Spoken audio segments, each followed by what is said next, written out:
بسم الله الرحمن الرحيم. الرحمن علم القرآن،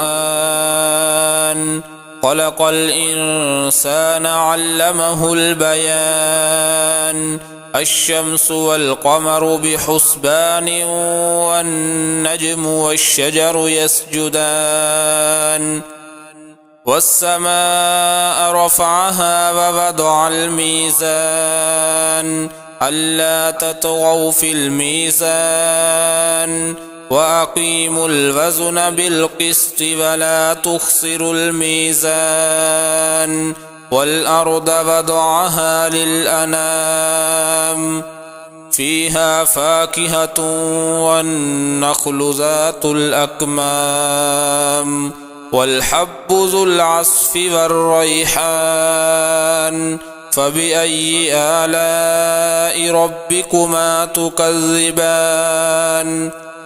خلق الإنسان من صلصال كالفخار، وخلق الجان من مارج من نار. فبأي آلاء ربكما تكذبان؟ رب المشرقين ورب المغربين، فبأي آلاء ربكما تكذبان؟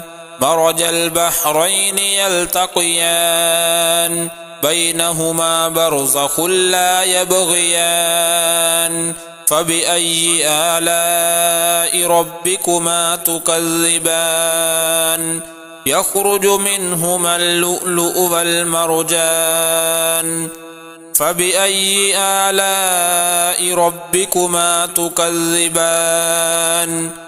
وله الجوار المنشآت في البحر كالأعلام.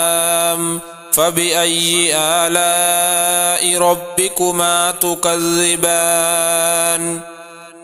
كل من عليها فان، ويبقى وجه ربك ذو الجلال والإكرام. فبأي آلاء ربكما تكذبان؟ يسأله من في السماوات والأرض، كل يوم هو في شأن. فبأي آلاء ربكما تكذبان؟ سنفرغ لكم أيها الثقلان. فبأي آلاء ربكما تكذبان؟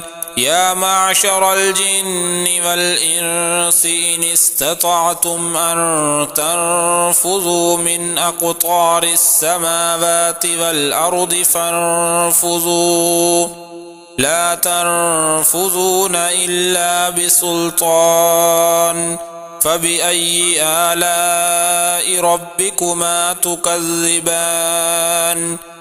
يرسل عليكما شواظ من نار ونحاس فلا تنتصران.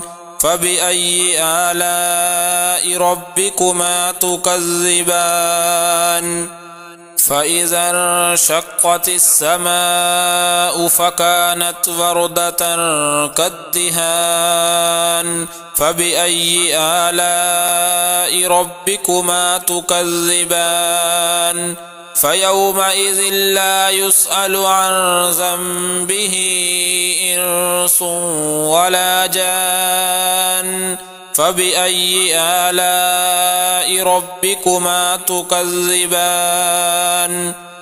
يعرف المجرمون بسيماهم فيؤخذ بالنواصي والأقدام.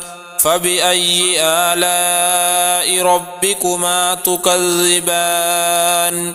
هذه جهنم التي يكذب بها المجرمون، يطوفون بينها وبين حميم آن. فبأي آلاء ربكما تكذبان؟ ولمن خاف مقام ربه جنتان، فبأي آلاء ربكما تكذبان ذواتا أفنان فبأي آلاء ربكما تكذبان فيهما عينان تجريان فبأي آلاء ربكما تكذبان فيهما من كل فاكهة زوجان فبأي آلاء ربكما تكذبان متكئين على فرش بطائنها من استبرق وجنى الجنتين دان فبأي آلاء ربكما تكذبان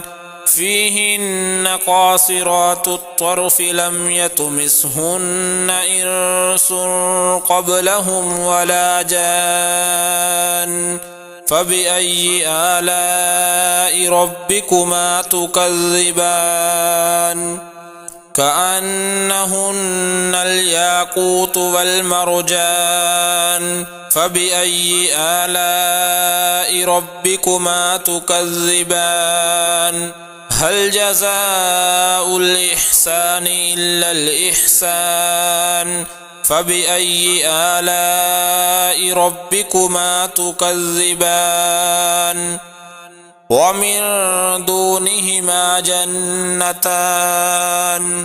فبأي آلاء ربكما تكذبان مدهامتان فبأي آلاء ربكما تكذبان فيهما عينان نضاختان فبأي آلاء ربكما تكذبان فيهما فاكهة ونخل ورمان فبأي آلاء ربكما تكذبان فيهن خيرات حسان فبأي آلاء ربكما تكذبان حور مقصورات في الخيام فبأي آلاء ربكما تكذبان لم يطمثهن إنس قبلهم ولا جان فبأي آلاء ربكما تكذبان متكئين على رفرف خضر وعبقري حسان فبأي آلاء ربكما تكذبان تبارك اسم ربك ذي الجلال والإكرام